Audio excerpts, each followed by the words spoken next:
교회니까 그런 거야 라는 말씀 제목으로 함께 나누겠습니다. 지난주에 아나니아와 삽비라가 돈을 조금 하나님을 속였다가 사도들을 속였다가 큰 화를 당하는 것을 우리가 함께 봤죠. 그냥 우리 성경에 있는 이야기니까 그랬구나 하고 넘어갈 수 있겠지만 사실은 이 교회에 굉장히 충격적인 사건이었어요. 이 아나니아와 삽비라는 지금으로 치면 교회를 안 다니는 사람이 아니라 사도들의 가르침을 받고 있는 사람이었거든요. 그러니까 우리 중에 누군가가 헌금을 손대고 막 이렇게 해가지고 죽어버린 거죠. 얼마나 무섭겠어요. 우리가 지금 그런 일을 안 당했다고 우리가 그냥 이렇게 있는데 우리도 정직하게 헌금 못할 때 있잖아요. 그렇죠? 11조도 잘 못할 때도 있고 하나님 앞에 약속했던 헌금을 못할 때도 있는데 그렇다고 그 자리에서 죽고 3시간 만에 또 부인이 죽고 막 이러니까 무서운 상황이죠. 그러니까 이 말씀에 나와 있는 것처럼 13절에 보면요. 우리가 읽었죠. 그 나머지는 감히 그들과 상종하는 사람이 없다 이렇게 돼 있어요. 그 교회에 다니는 사람들 되게 무서운 거예요. 그들이 섬긴 하나님이 헌금을 조금 속였다고 그 자리에서 부부가 죽어버리니까 얼마나 무서워요. 이거만큼 전도가 막히는 일이 있겠어요? 교회가 이게 진짜 이거 망하게 생긴 거죠. 얼마나 어려운지. 야, 이거 헌금을 조금 그렇게 속였다고 그 자리에서 두 사람이 거의 벼락 맞아 죽으니까 야, 이렇게 전도하기 어려울 때가 아마 없었을 거예요. 이 소문이 쫙 퍼진 거죠. 소문이 쫙 퍼져가지고 감히 상종하는 사람이 없다 이렇게 나온 거예요. 교회 다니는 사람들하고 왜? 괜히 친해졌다가 어떻게 해야 돼요? 저희 끌려가면 전 재산 다 털리는 거예요. 돈 다 털리고 사도들이 다 그렇게 사도들의 발 앞에 놓고 내 재산을 다 팔아서 그리고 네 거 내 게 없는 거죠. 괜히 좋은 거 하나 샀다가 옆에 사람이 그 가방 괜찮네? 그리고 들고 가면 아나니아 삽비라가 떠오르고 그러니까 뭐 소유를 하겠습니까? 뭐 좋은 걸 하나 사겠어요? 세상의 기준으로 보면 여러분 이게 와닿지 않지만 여러분 핸드폰 바꿨을 때 조심해야 되는 거죠. 새로 나온 아이폰이 마음에 들어요. 그러면은 안 줄 수가 없는 거예요. 그렇죠? 뭐 핸드폰만 그러겠어요? 10년간 돈 모아가지고 차를 한 대 뽑았는데 그 키 한번 줘볼래요? 그래서 이거 안 된다고 내가 산 거라고 했다가 사도행전 5장을 펴라고 해가지고 아나니아와 삽비라 얘기를 들이대면 이 차키 그대로 뺏기고 울면서 죽지 않은 게 다행이다 이렇게 해야 되는 일들이 있을 수 있는 거죠. 그러니까 소문이 얼마나 무섭게 났겠습니까? 주변에 예수쟁이들, 예수를 믿는 이 종파들이 무섭다는 거죠. 그렇게 평생에 돈을 우상으로 여기고 살지 않습니까? 세상이 그렇잖아요. 그런데 그 돈을 포기하고 살아가는 사람들이에요. 내 소유, 인간이 죄인으로 태어나서 내 것, 내 소유 이게 얼마나 중요합니까? 그런데 그것을 포기하고 살아가는 아주 무시무시한 모임이 된 거죠. 그러니까 감히 그들과 상종하기 어려운 거예요. 말씀이 확 와닿죠. 왜? 아나니아와 삽비라 사건 이후로 그 교회의 성도들은 어떻게 됐을까요? 더 하나님의 다스림이 있고 이 아나니아와 삽비라 사건은 뭡니까? 하나님의 거룩이 임한 거예요. 그렇죠? 교회가 거룩의 능력을 회복하는 과정인 것입니다. 교회가 거룩의 능력을 회복하니까 이들은 이제 진짜 눈에 불을 켜고 말씀대로 살려고 더 노력하겠죠. 더 세상과 멀어지는 거예요. 세상 사람들이 가까워오기 어려운 거예요. 그런데 13절에 12절 그러니까 13절 이어서 보면 그들과 상종하는 사람이 없으나 백성이 칭송하더라. 대단해 보이긴 하는 거죠. 그런데 그 다음 14절 믿고 주께로 나오는 자가 더 많으니 남녀의 큰 무리더라. 이런데 어떻게 주님 앞에 돌아오는 사람이 더 많겠어요. 복음의 능력이 세상의 돈 사랑함보다 훨씬 강한 거죠. 세상에 내 소유를 사랑하고 내 자아를 사랑하고 살아왔던 그 많은 사람들도 이 복음의 능력 앞에 무릎 꿇고 주님 앞에 돌아오는 역사가 있는 거예요. 여러분 복음은 능력이 있습니다. 복음은 강해요. 평생 돈의 종으로 살다가도 내 것, 내 욕심, 내 성공을 위해서 사는 사람도 그리스도의 복음의 능력 앞에 큰 무리로 하나님 앞에 돌아오는 일들이 초대교회에 있었어요. 불가능해 보이는 거죠. 저 사람이 우리가 이런데 이 믿음을 소유할 수 있을까? 이렇게 주님을 섬기며 예배할 수 있을까? 너무너무 세상적인 사람인 것이고, 그렇죠? 세상의 모든 근심 걱정을 다 끌어안고 있는 사람이, 그래서 우울하고 그래서 아프고 그렇게 병들어 있는 사람이 회복되어서 주님 앞에 돌아올 수 있을까? 이 아나니아와 삽비라, 그리고 하나님이 교회를 통해서 행하시는 일들을 보면서 가능한 거예요. 어느 누구도 불가능하지 않아요. 아무리 돈을 사랑하는 사람도, 세상을 사랑하는 사람도, 그들도 교회 앞에 나와서 하나님을 섬기고 예배하는 하나님의 이 초대 교회가 되는 것이죠. 우리가 사람을 바라보고 영혼들을 바라볼 때 그래서 기대해야 합니다. 어느 누구도 낙심하면 안 되고, 저 사람은 안 될 거야, 그런 생각을 품으면 안 되고, 어떠한 사람도 이 복음의 능력 앞에 무릎 꿇고 예수 그리스도를 섬길 수밖에 없는 존재임을 믿습니다. 그렇죠. 우리가 가진 복음, 우리에게 허락해 주신 복음이 그러한 능력이 있어요. 주님이 하신 것이죠. 주님이 그 일을 행하실 것이고, 또 제가 선교 때마다 생각나는 말씀인데, 하나님 아버지께서 그 말씀을 구원하기로, 영생을 주시기로 작정한 영혼들이 아버지 앞에 있는 거예요. 이방인들이 듣고 기뻐하여 하나님의 말씀을 찬송하며 영생을 주시기로 작정된 자는 다 믿더라. 이방 사람들은 이 말을 듣고 기뻐하며 주님의 말씀을 찬양하였고, 영원한 생명을 얻도록 정하신 사람들은 모두 믿게 되었다. 아멘. 복음이 전해지는 곳에 아무리 무슬림이라 해도, 저 북한 땅, 지금 중국의 여러 상황들, 복음의 능력이 훨씬 강력하기 때문에 사람을 통해서 우리의 계획에는 더 어려워지고 힘든 것 같아도 하나님의 역사가 있는 성도 여러분 한 사람 한 사람 교회는 불가능한 게 없는 거예요. 어떠한 환경도 변화될 수 있고, 어떠한 사람도 주님 앞에 돌아와서 변화되고 회개하고 하나님의 영생을 누릴 수 있게 되는 것입니다. 그렇기 때문에 우리 교회는 뭐 해야 할까요? 더욱 거룩해져야 되는 거예요. 교회 능력은 거룩에 있는 거죠. 하나님이 거룩함을 교회에 요구하신 거예요. 세상은 무서워해요. 야, 뭐 교회가 그러냐, 너무 극단적인 거 아니냐, 그렇게까지 해야 하냐 라고 이야기해서 사람들과 오히려 더 우리가 멀어지는 것 같지만, 실제로 세상도 교회를 어떻게 볼까요? 교회가 거룩하기를 원해요. 내가 다니든 안 다니든 교회는 거룩해야지. 이건 우리말이고, 사람들은 뭐죠? 성스러워야지, 이런 말들을 하잖아요. 하나님께서 교회 우리에게 요구하시는 것은 더 거룩해짐이에요. 우리가 세상 사람과 가까워지고 그들과 전도하기 위해서 그들과 눈높이를 맞춰준다 라는 그러한 명목 하에 그들이 즐기는 거 똑같이 즐기고, 그들이 누리는 거 똑같이, 세상에 TV 드라마 영화 이런 거 다 보면서 아유 이거 모르면 전도가 안 되고 대화가 안 되니까 라고 시작은 했다가 더 빠져가지고 헤어나오지 못하는 일들이 많죠. 단적인 예로 세상 사람과 대화하려면 그래도 알코올 한 잔씩은 해줘야, 막걸리 한 모금은 해줘야 그래도 대화를 하지 않겠냐라는 명목하에 세상 사람 아무도 없고 혼자 있는데 계속 혼자 그런 기준이 계속 낮아지는 경우가 있는 거예요. 우리는 세상과 다른 삶을 삽니다. 기쁨의 이유가 달라요. 세상 사람들이 하는 것을 그대로 다 해야 할 이유가 전혀 없어요. 그렇게 살지 않아도 주님 안에 있는 기쁨과 행복으로, 주님으로 복음으로 충분한 삶을 여러분이 살아드려야 합니다. 그것이 교회인 거죠. 사도행전 20장 28절에 보면, 여러분은 자기를 위하여 또는 온 양떼를 위하여 삼가라.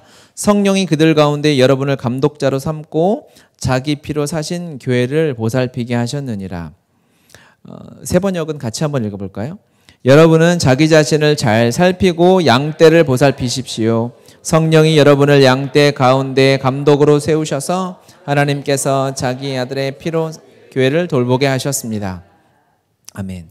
교회를 하나님이 자기 피로 사셨다라고 표현하고 있는데, 그 교회를 우리에게 맡겨주신 거예요. 부탁한 거예요. 영혼을 맡겨준 거예요. 순장들에게 영혼 순원을 맡기고 우리 교회에 이 세상을 맡긴 거죠. 그렇기 때문에 우리는 어떻게 해야 된다? 자기 자신을 돌아보라 했어요. 더 하나님이 주신 말씀과 능력으로 성령으로 거룩한 삶을 살아야 돼요. 그리스도인이 언제 매력적이냐면요, 그냥 기도도 열심히 하는데 세상 것도 다 잘 즐기는 사람이 매력적인 게 아니라 교회에 나올 때 아주 매력적인 거예요. 우리를 통해서 영혼들이 우리에게 그러한 관심, 즉 매력을 느끼지 못한다면 왜 그러냐면요, 우리가 더 거룩하지 못해서 그래요. 더 말씀에 사로잡혀 있지 않아서 그래요. 우리는 반대로 생각하죠. 너무너무 성경 말씀 기도 하면 세상 사람들이 우리를 멀리할 것 같아요. 그렇죠? 그렇지 않아요. 반대예요. 오히려 성경 적당히 성경 반절, 세상 반절하면 세상 사람들이 가까운 것 같죠. 대화도 잘 되는 것 같죠. 그들의 마음이 어떨까요? 굉장히 무시합니다. 교회 다니는 것들 별거 없네.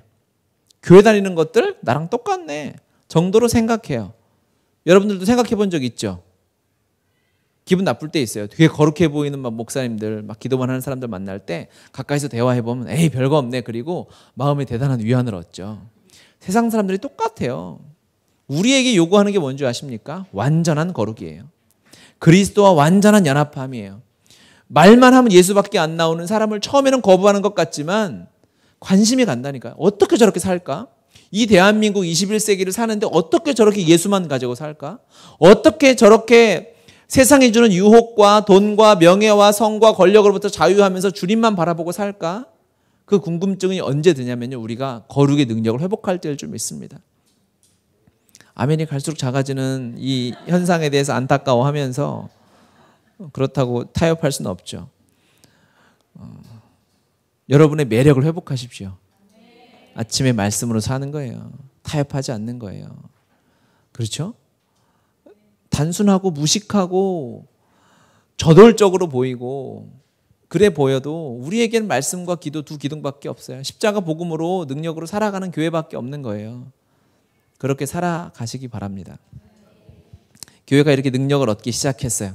그런데 5장부터 이제 4장까지 하나님이 초대교회의 모습을 보여주시고 5장부터 교회로 인하여 나타난 현상들을 주시는데요. 5장에 첫 번째 아픔이 다가오죠. 아나니아와 삽비라가 죽임을 당했어요. 이거는 교회에는 큰 충격이었어요. 성도였거든요. 아픔이 있었습니다. 그렇죠. 그리고 이어지는 5장 이어서 사도들이 감옥에 끌려가요. 그렇죠.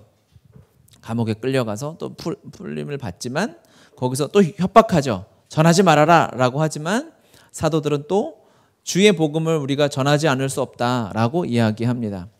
그러니까 교회, 하나님의 교회, 초대 교회는 잘 되는 것만 있어야 할 것 같잖아요. 교회 다니고 오직 전심으로 말씀과 기도로만 사는데 어려운 일들이 계속 생기는 거예요. 그렇죠.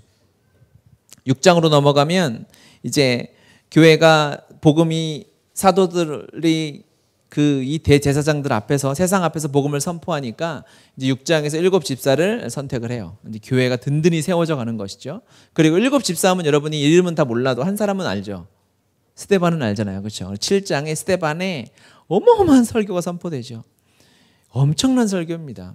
구약을 요약한 것 같은 성령의 계시로 구약을 그냥 한 시간에 요약한 것 같은 엄청난 스데반의 설교가 선포돼요. 그래서 막 또 교회의 이 그래프를 보면 상승곡선인 것 같아요.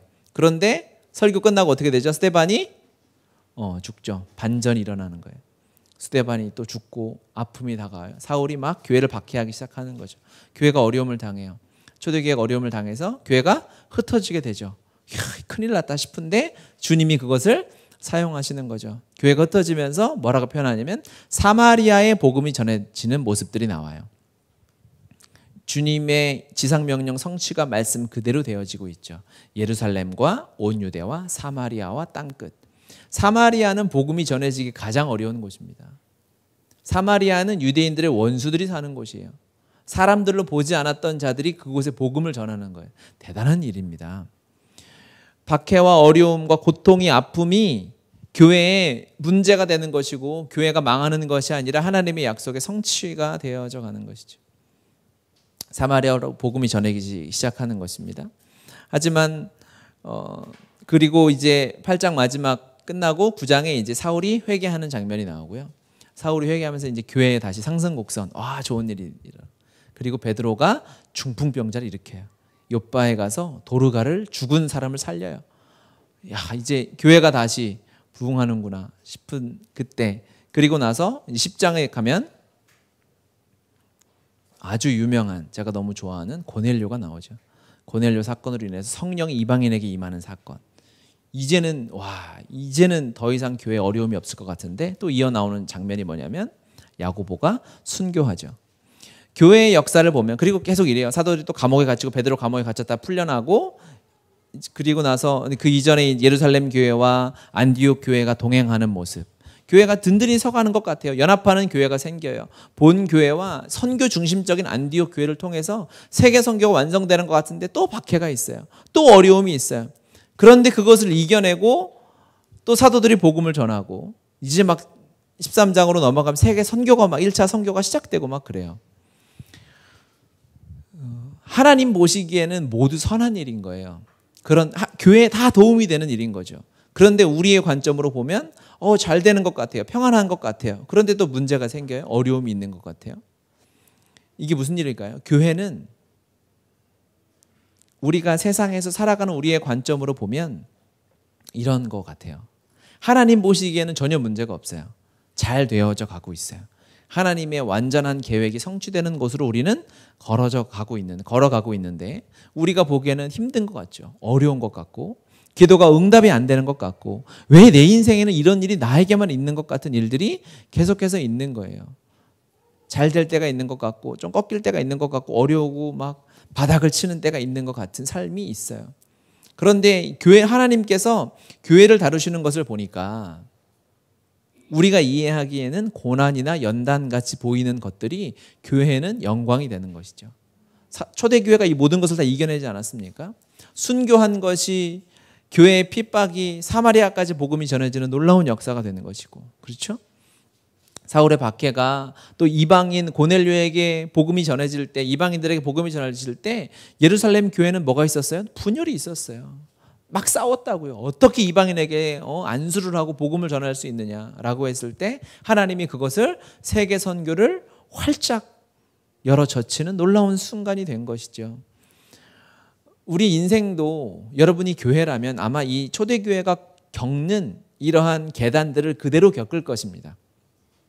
그렇죠? 과거를 봐도 그랬잖아요. 잘된 일이 있는 것 같아요. 형통했던 일이 있는 것 같은데, 또 한편으로는 어려움도 있었어요. 울고 싶을 때도 있었고, 기도가 응답이 안 돼서 답답할 때도 있었고, 아마 지금 그런 가운데 있을 수도 있어요. 하지만 이 모든 것은 주님 보시기에 우리에게 주님께서 악을 행하시는 것이 아니다. 하나님은 우리에게 언제나 좋은 것을 주시는 선하신 분이시다라는 것이죠. 베드로전서 4장 12절부터 보면요, 사랑하는 자들아, 너희를 연단하려고 오는 불시험을 이상한 일 당하는 것 같이 이상히 여기지 말고, 오히려 너희가 그리스도의 고난에 참여하는 것으로 즐거워하라. 이는 그의 영광을 나타내실 때에 너희로 즐거워하고 기뻐하게 하려 함이라. 너희가 그리스도의 이름으로 치욕을 당하면 복 있는 자로다. 영광의 영 곧 하나님의 영이 너희 위에 계심이라. 아멘. 우리는 불시험까지 생각은 안 해봤잖아요. 그런데 베드로가 자신의 제자들에게 귀한 권면을 합니다. 같이 한번 세 번역 읽을게요. 사랑하는 여러분, 여러분을 시험하려고 시련의 불길이 여러분 가운데 일어나더라도 무슨 이상한 일이나 생긴 것처럼 놀라지 마십시오. 그만큼 여러분은 그리스도의 고난에 동참하는 것이니 기뻐하십시오. 그러면 그의 영광이 나타날 때에 여러분은 또한 기뻐 뛰며 즐거워하게 될 것입니다. 여러분이 그리스도의 이름으로 모욕을 당하면 복이 있습니다. 영광의 영 곧 하나님의 영이 여러분 위에 머물러 계시기 때문입니다. 아멘. 아멘. 베드로의 말이니까 더 신뢰가 가요. 베드로는 큰 어려움과 시련을 당했거든요. 진짜 불시험 같은 어려움을 베드로가 겪지 않았습니까? 주님과 함께 있을 때도 마찬가지고, 십자가를 경험하고 그 이후에 성령의 사건 이후에 베드로의 삶에도 여러 가지 어려움들이 계속 일어나게 되죠. 하지만 기뻐하라는 거예요. 여러분, 우리가 주님 안에 있으면 이 고난에 동참하는 것을 기뻐하시기 바라요. 힘들고 어려운 일, 세상이 내 뜻대로 풀리지 않는 것이 큰 감사일 줄 믿습니다. 아멘. 저도 아멘을 계속 시키기가 미안하긴 한데 이건 진리고 사실이기 때문에 어쩔 수가 없어요. 13절에 그리스도의 고난에 동참하는 것을 기뻐하라. 그러니까 우리가 그리스도의 고난에 동참한다라는 표현을 이제 오해하는 거죠. 주님이 십자가에 아프셨으니까 나도 좀 아파야지. 이런 것으로 이해해도 되겠지만 그 수준이 아니고요. 그리스도의 고난에 동참한다는 것은 그리스도와 연합됨을 말하는 거예요. 왜? 주님이 그 상황에 그대로 계셨다면 주님도 아프시고 고통당하셨거든요. 그렇기 때문에 우리가 이 죄악 가득한 세상에서 살면 주님이 눈물 흘리셨잖아요. 주님이 아프셨어요. 예수 그리스도께서. 그렇잖아요. 십자가에 달리시기 이전에 이 땅을 보시면서 예루살렘을 보시면서 죽어가는 나사로를 보시면서 울고 아파하시고 가슴 아파하셨어요. 그렇죠? 그 얘기는 우리도 동일하게 예수님의 모습을 닮아가고 있는 것, 다시 하나님께서 우리를 태초에 만드신 창조의 원형으로 회복됨을 확인해 가고 있는 과정이다라고 우리는 이해할 수 있기 때문에 그것 때문에 우리는 감사할 수 있는 거예요. 그 고난 자체가 감사하고 기쁘다는 것이 아니라 고난은 아프죠. 눈물 나죠. 기도가 응답이 안 되고 내 삶에 어려움이 닥치면 너무너무 가슴이 답답하고 울죠. 하지만 그것을 하나님 말씀 앞에 가지고 가면 주님이 이 자리에 계셨으면 동일하게 우셨겠구나. 주님이 아파하셨겠구나. 내 안에 주님이 아파하셨던 그 마음이 내 안에 그대로 있는 것을 보니 내 안에 주님이 계시는구나. 하나님의 형상이 완성되어져 있구나라는 것을 우리가 깨달을 수 있는 거예요. 그러니까 기쁠 수 있는 것이죠. 우리가 이 세상에서 살면서 전능하지 않은데 어떻게 고난 자체가 기쁠 수 있겠습니까? 하지만 믿음으로 그것을 반응하고 하나님이 내 삶에 그것을 허락해 놓으신 계획을 크게 큰 눈으로 바라보면 그것이 기쁨이 될 줄 믿습니다. 여기서 세상 사람과 차이가 발생하는 것이죠. 믿음으로 사는 우리는 세상의 그 어떠한 것도 우리가 불평이나 아픔이 아니라 기쁨과 감사로 하나님 앞에 반응할 수 있다는 거예요. 교회는 이런 일이 있습니까? 이런 일이 있을 수밖에 없습니다. 그렇죠? 여러분 아픈 일이 있고 삶에 그래프가 있는 것 같잖아요. 잘 될 때가 있고 안 될 때가 있고 내 마음 내 감정도 그래요. 기분 좋을 때가 있고 안 좋을 때가 있고 이 모든 것을 하나님 안에서 우리가 교회이기 때문에 당하는 고난이다라고 믿고 여기고 신뢰하시기 바랍니다. 아멘. 우리 서로 한번 그렇게 교회니까 그런 겁니다. 이렇게 선포해 주세요. 왜 그런지는 왜 서로 이런 인사할 때는 서로에게 아픔이 있는 걸 알아야 되는데 그래도 아시죠? 서로에게 있는 그 아픔과 기도 제목들은 내 마음에 있는 그 어려움들은 우리가 교회이기 때문에 그런 거예요. 주님이 그것을 하나님의 완전하신 계획 아래서 하나님의 뜻을 보게 하실 줄 믿습니다. 하나님의 계획은 차질이 없습니다. 하나님의 계획은 실수가 없습니다.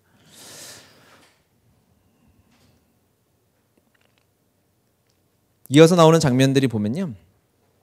이어서 그 앞에 15절 봅시다. 15절 같이 한번 읽겠습니다. 15절. 심지어 병든 사람을 메고 거리에 나가 침대와 요에 위에 누이고 베드로가 지날 때 혹 그의 그림자라도 누구에게 덮일까 바라고 예루살렘 부근에 수많은 사람들도 모여 병든 사람과 더러운 귀신에게 괴로움 받는 사람을 데리고 와서 다 나음을 얻으니라.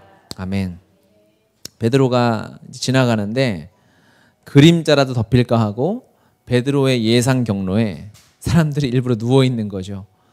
베드로가 만져주고 기도해주면 너무 감사한 일인데 베드로가 지금 이제 이쯤 되면 주님이 베드로와 함께 하신다는 것이 너무 명확하잖아요. 믿음이 없는 사람들이 보기에 베드로를 신처럼 볼 수밖에 없죠. 그렇잖아요? 베드로가 설교에서 3,000명, 5,000명 울고 회개하고 주님 앞에 돌아옵니다.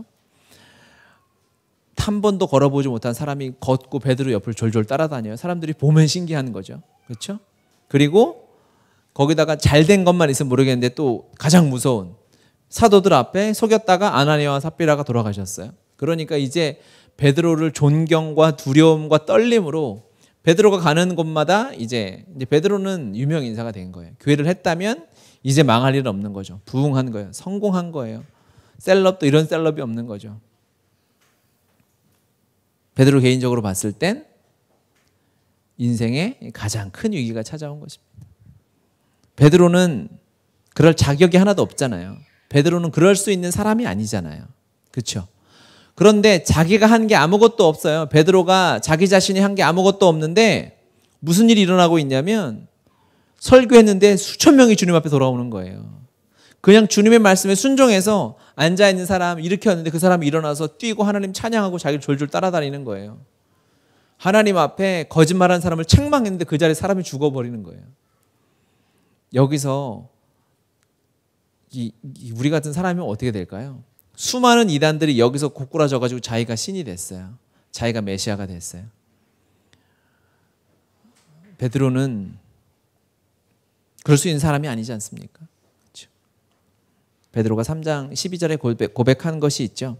베드로가 이것을 보고 백성에게 말하되 이스라엘 사람들아 이 일을 왜 놀랍게 여기느냐? 우리 개인의 권능과 경건으로 이 사람을 걷게 한 것처럼 왜 우리를 주목하느냐? 안전벨기 일으키고 나서 베드로가 이 고백을 했어요. 그렇죠? 와, 그렇구나. 베드로가 좋은 고백을 했구나라고 했는데 그 다음에 동일하게 또 기적이 일어나면은 베드로는 충분히 이겨낼 수 있을까요? 또 똑같은 고민 앞에 서는 거예요.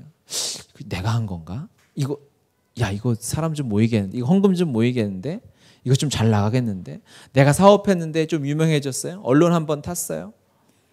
사람들이 인정해줘요. 이런 식이 되면요,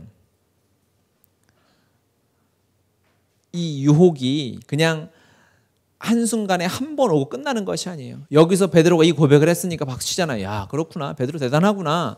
주님이 하셨습니다라고 고백을 하는구나 라고 이야기하고 넘어가고 끝나는 것이 아니라 사단이 베드로를 공격하는데 베드로 보고 타락해라, 너 술 마셔라, 너 죄 지어라 이렇게 유혹하는 게 아니라 너 성공했잖아, 너 대단하잖아 라고 베드로의 자아를 아주 충만하게 만들어주는 거예요. 기분 좋게 만들어주는 거예요.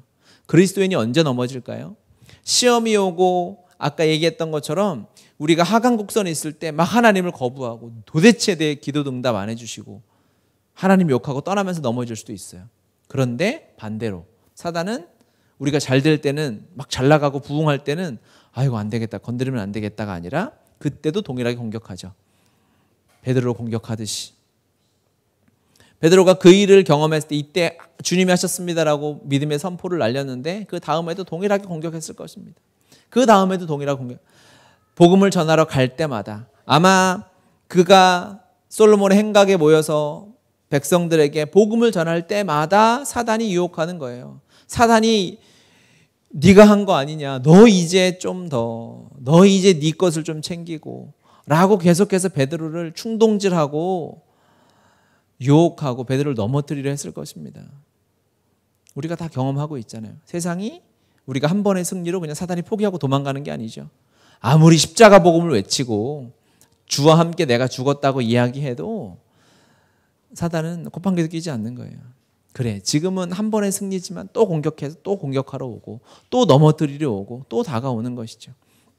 베드로가 어떻게 매 순간 끝까지 죽는 자리까지 복음의 능력을 선포하며 승리하며 갈 수 있었을까요? 그것은 베드로가 자신의 예수님의 십자가의 절 성령을 받기 이전에는 베드로도 자신의 욕심 따라서 주님을 섬기는 것도 사실이지만 또 그 안에 자기의 자아를 충만케 하고 내 욕심을 챙기려는 마음들이 베드로의 마음에 있었겠죠. 베드로의 삶에 있었겠죠.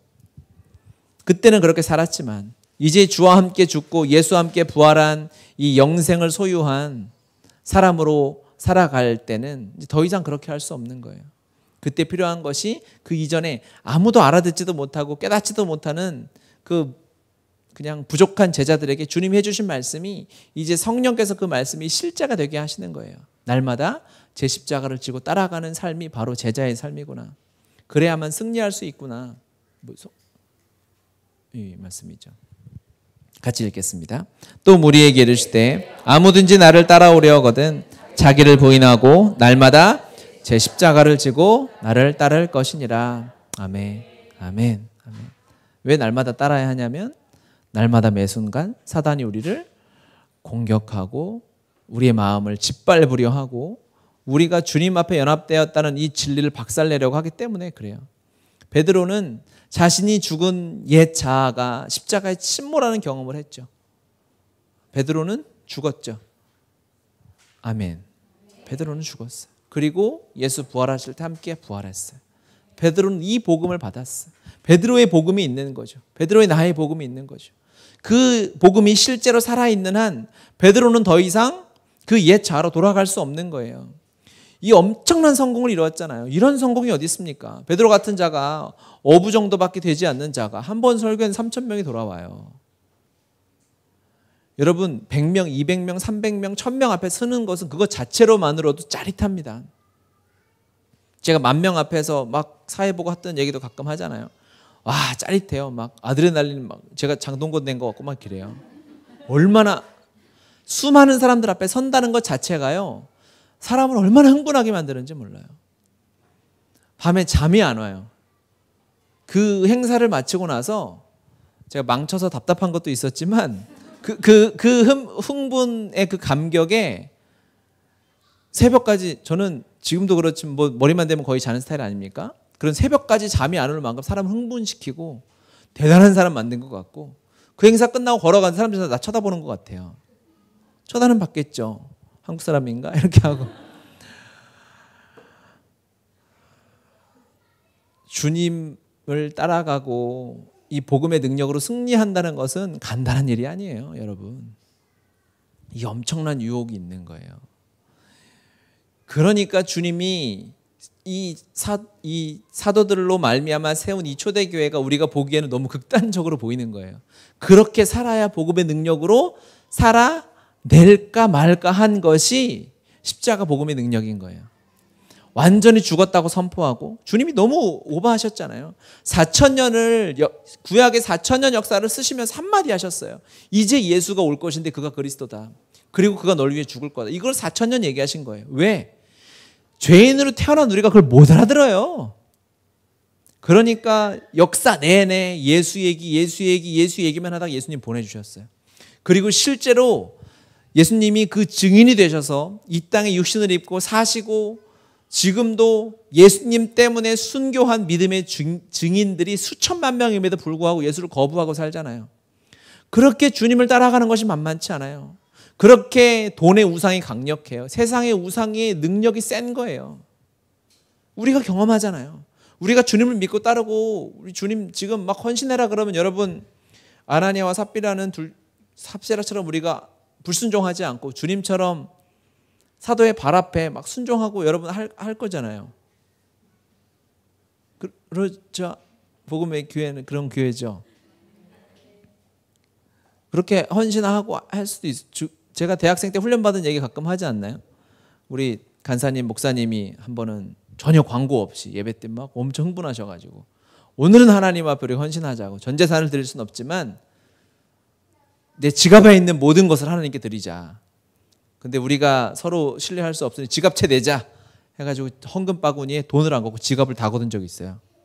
그리고 신분증이랑 지갑이랑 카드만 돌려주고 현찰은 다 헌금해서 한 10분의 1은 시험 들고 10분의 1은 야 내가 현금이 없었다 해가지고 막 이렇게 하고.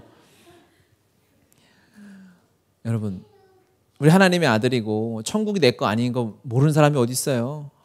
우리가 하나님이 당신의 유업을 다 주셔가지고 하나님이 나의 기업인 걸 모르는 사람이 어디 있어요?